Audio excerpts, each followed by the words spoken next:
Zdravím všechny příznivce hamaky.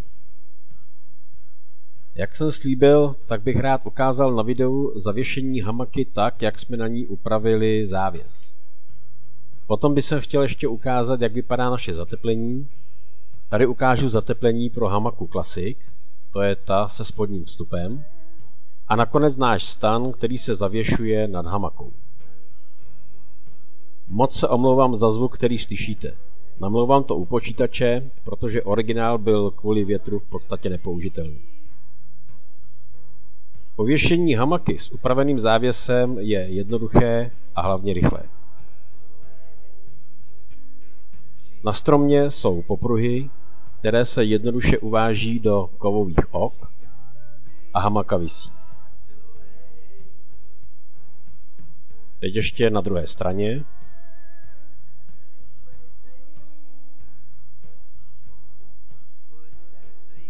Trochu si pomůžeme střihem.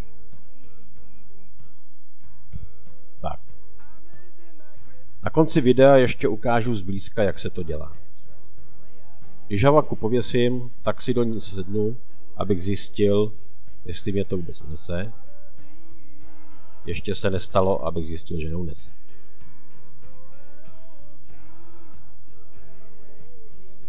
Je to dobrý. A teď to zateplení.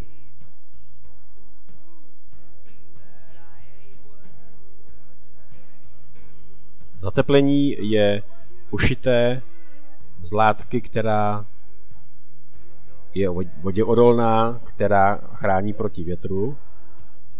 A uvnitř jsou dvě vrstvy rouna, které je z dutého vlákna.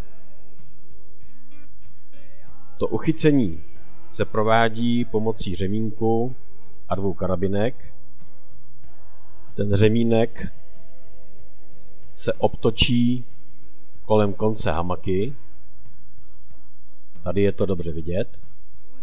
To znamená, obtočím ho na konci hamaky, kde je hamaka rozšířená, ten konec, a karabinku uchytím do oka z kulaté gumy. Ta guma zajišťuje to, že v případě, že hamaka je zatížená, tak vlastně se to uchycení nemůže utrhnout a pruží to. Když se do hamaky se zateplení vleze, je to poměrně jednoduché, úplně stejně, jako kdyby tam to zateplení nebylo. Teď tam teda vlezu i s botama, což běžně nedělám. Zateplení má suchý zip, který se zapne, tím pádem se zajistí, aby se ta díra neotevírala. Pak se zajistí suchý zip hamaky a může se spát.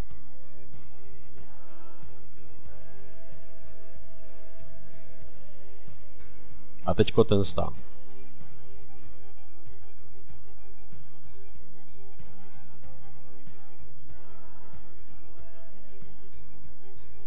Tady na tom videu je maskáči.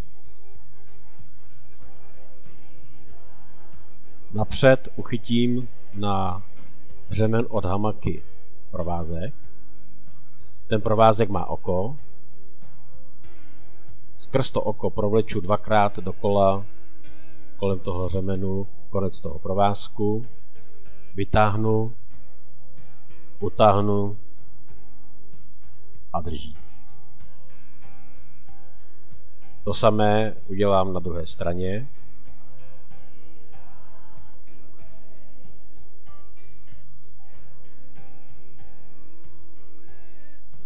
Teď zjistit, která strana je která.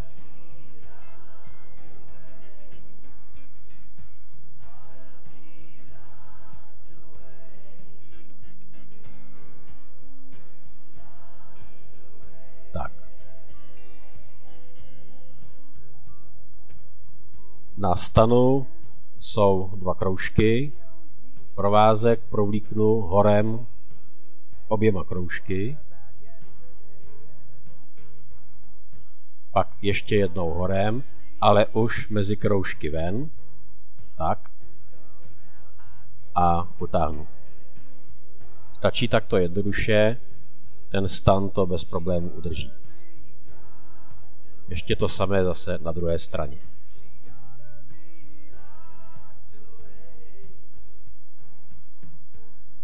stan vlastně visí vedle hamaky. Potom rozepnu suché zipy, které zajišťují légu, která kryje zip.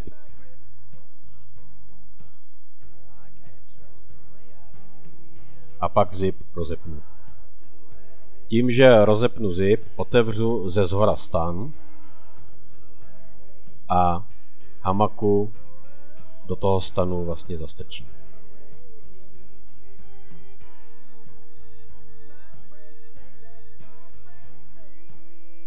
Zip velmi šikovně zapnu.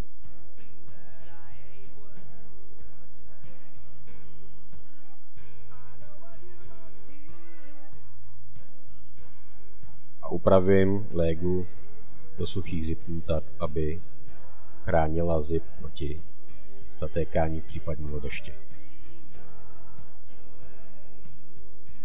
Potom se na každém čele toho stanu napnou tyčky, které pomocí háčků, které jsou na stanu přidělány, vytvarují stan do požadovaného tvaru. Z toho záběru teď to bude velmi patrné.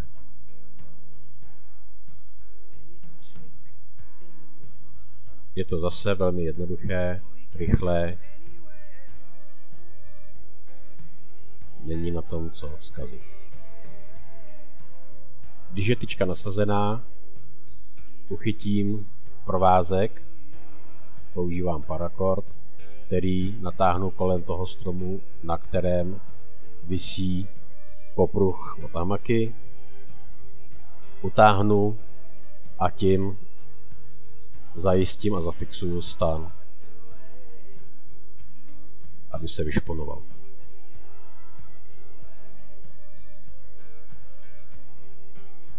To samé potom se stane na druhé straně. Zase tyčku, uchytit do háčků,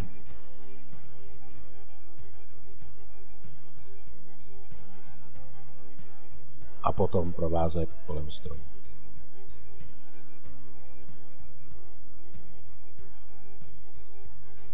Tady je krásně vidět, jak stan už dostává tvar.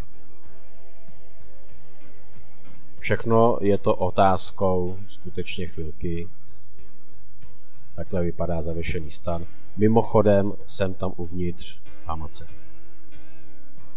Teď ještě se podíváme, jak to vypadá zepředu, kde je vstup do toho stanu. Špatně se to točilo. Tady je rozparek, který je zase chráněn légou, aby tam netáhlo. Tam se dají nohy, když zalézá se do hamaky a samo se to uzavře. Než vlezu do hamaky, stan zevnitř zapnu. Teď to teda dělám zvenku a jsem uvnitř ve stanu. Tak. A teď bych rád ukázal, jak vypadají ta trojúhelníková oka, o kterých tady pořád mluvím, a jak se do nich přidělává řemen, který je obtočený kolem stromu. Takže zase horem prostrčit oběma oky, potom otevřít a mezi okama prostrčit horním okem, zpátky směrem ke stromu a to je celé. Zatáhnu a hamaka visí. Teď ještě ten obyčejný uzel, který je tam skutečně jenom pro jistotu, jenom pro pocit. A na závěr bych se chtěl ukázat hadí kůži, jak tomu říkají v NSC. Je to jakási trubka ušitá, která se přetáhne přes hamaku a vytvoří s ní takovýhle malý úzký dlouhý balíček, který se dá vzít i do batohu. A po zavěšení snadno se zase roztáhne a hamaka z toho vypadne ven. Já vám moc děkuji za pozornost. Ještě slibuju, že natočím druhý stan, který je pro hamaku, do které se jde z boku.